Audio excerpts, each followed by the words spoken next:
আসসালামু আলাইকুম সবাইকে ঈদ মোবারক। কেমন আছেন সবাই? আশা করছি সবাই ভালো আছেন। সো আজকে চলে আসলাম ঈদের ব্লগ নিয়ে। তো আজকে চাঁদ রাত থেকে ঈদ ডে 1 এবং ডে 2 এর ভিডিও আপনাদের সাথে শেয়ার করব। তো চাঁদ রাতে মেহেদি দেওয়ার পরের দিন আয়োজন হয়ে গেল ঈদের। সো ঈদের প্রিপারেশনে আমরা খাবারের মধ্যে রেখেছি কুনাফা, তারপরে কাস্টার্ড ছিল। সো এগুলো হচ্ছে ইনগ্রিডিয়েন্টস আমরা হাফ হাফ রেডি করে রেখেছি তৈরি করার জন্য।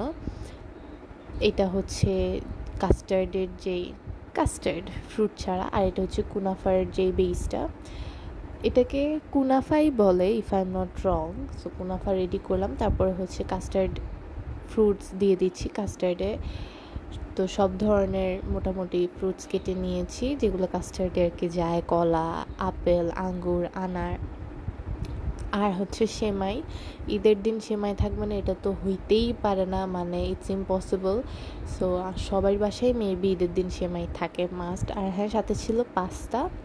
তো এই ছিল আমাদের নাস্তার আইটেম, ডেজার্ট অ্যান্ড নাস্তা। তারপরে হচ্ছে আমাদের লাঞ্চ। এখানে ছিল চিকেন রোস্ট, এটা যে এত মজা হয়েছে। তারপরে ছিল পোলাও পোলাও আর এই যে গরুর মাংস ছিল, আর সাথে ছিল স্যালাড। তো আমরা সুন্দর মতো এগুলোকে ডেকোরেট করে নিয়েছিলাম সুন্দর সুন্দর বাটিতে। আমার কথা হচ্ছে, এই যে প্লেট বাটিগুলো কিনে আমরা কেন শোকেজের মধ্যে সাজায় রাখি? এটা তো ইউজ করার জিনিস, তাই না? ইউজ করা উচিত। তারপরে দ্য মোস্ট ইম্পর্ট্যান্ট টাস্ক হচ্ছে সালামি নেওয়া। তো সবার থেকে সালামি নিয়েছি। এরপরে ওই দিন শেষ, ওই দিন রেডি হয়ে আমরা ছবি তুললাম। এবার হচ্ছে ঈদ ডে 2। সো ডে 2তে আমরা এভাবে সুন্দর মতো আবার রেডি হয়ে আমরা চলে গেলাম চিন্মৈত্রীতে, চিন্মৈত্রী সম্মেলন কেন্দ্রতে। এখানে না আসলে আপনারা বুঝতেই পারবেন না যে ঢাকা শহরের, লাইক আমার কাছে মনে হয় যে 50%-এর উপরে, অলমোস্ট 80% মানুষই মনে হয় যে ঢাকা রয়ে গেছে। আমি জানি না গ্রামে কারা কারা গেল, কাদের কাদের স্বপ্ন বাড়িতে গেছে, কারণ এদের স্বপ্ন তো বাড়ি যায় নাই। এরা সবাই দেখি ঢাকায়। মানে দেখেন জাস্ট, এখানে একটা এক্সিবিশন চলতেছিল, মেলা হচ্ছিল। আমি যে মেলার ফুটেজ নিব ছোট ছোট সুন্দর, পারিই নাই, কারণ এত মানুষ আর এত ধাক্কাধাক্কি, গরমে পুরো অস্থির হয়ে গিয়েছি।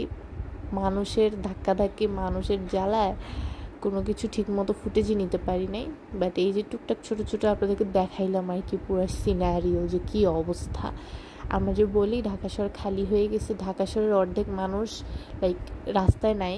বাট তারা হচ্ছে এই যে যেসব জায়গায় এরকম মেলা হচ্ছে, এক্সিবিশন হচ্ছে, তারপরে হচ্ছে রেস্টুরেন্টের মধ্যে অনেক মানুষ, সিট পাওয়া যায় না।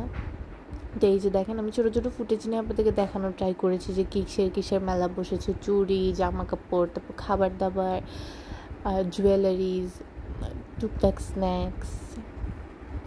তো দেখেন কত মানুষ। আমি যে কিভাবে ফুটেজ নিয়েছি, মানে ধাক্কা খেয়ে তো অবস্থা পুরাই খারাপ, আর গরমে তো অবস্থা আরও খারাপ হয়ে গিয়েছে। ফার্স্টে ভেবেছিলাম পুরা মেলার যত স্টল আছে সবগুলোর ছোট ছোট ক্লিপ নেব, বাট এটা আমার জন্য অসম্ভব হয়ে গিয়েছে, কারণ একে তো জায়গাটা অনেক বড়। আমি লাস্ট এন্ড পর্যন্ত আমি যাইতেই পারি নাই, কারণ এত মানুষ ছিল। আমি বারবার একই কথা বলতেছি আমি জানি, বাট আপনারাই দেখেন কত মানুষ। এই মানুষদেরকে ধাক্কা দিয়ে সামনে যাওয়ার মতো অবস্থা আমার আর ছিল না। So I quit. তারপরে আমরা একটা স্টলে হচ্ছে ফুচকা বিক্রি করছিল, সো ওখান থেকে আমরা ফুচকা খাই। আর ফুচকাটা এতই মজা লেগেছে যে আমরা 2 প্লেট ফুচকা নিয়ে, কী জানি একটা তিলের খাজার মতো ছোট্ট, কী জানি এটাকে পাকিস্তানি কি খাবার বলে আমি জানি না। সো ওইটাও ট্রাই করি। তারপর জুস নেই। তারপর দেখেন আমরা গিয়েছিলাম বিকালে, এখন সন্ধ্যা হয়ে গিয়েছে, চাঁদ উঠেছে, ঈদের চাঁদ দেখেন। আপনারা তো চাঁদ রাতে চাঁদ দেখেন নাই, এই যে চাঁদ অবশেষে উঠেছে। তারপরে সন্ধ্যায় আরেকটু হাঁটাহাঁটি করলাম, তারপর আরেকটা স্টলে গিয়ে কফি খাই।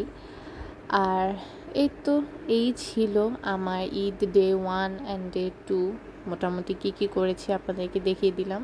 আরেকটা জিনিস, এখানে একজন ইন্টারভিউ নিচ্ছিল অথবা নিউজ রিপোর্ট করছিল। আমি যতক্ষণ দাঁড়িয়েছিলাম উনি এভাবে স্ট্যাচু হয়ে দাঁড়িয়েই ছিলাম, জানি না উনি কোনো নিউজ কেন করছিল না বা কী সমস্যা ছিল। ওনাকে আমি এভাবেই দেখছিলাম, যাই হোক, এই ছিল আমার আজকের ব্লগ। আশা করছি ভালো লেগেছে। ভালো লাগলে পেজে লাইক কমেন্ট শেয়ার করবেন, ইউটিউব চ্যানেল সাবস্ক্রাইব করবেন। সবাই ভালো থাকবেন, সুস্থ থাকবেন। আল্লাহ হাফিজ।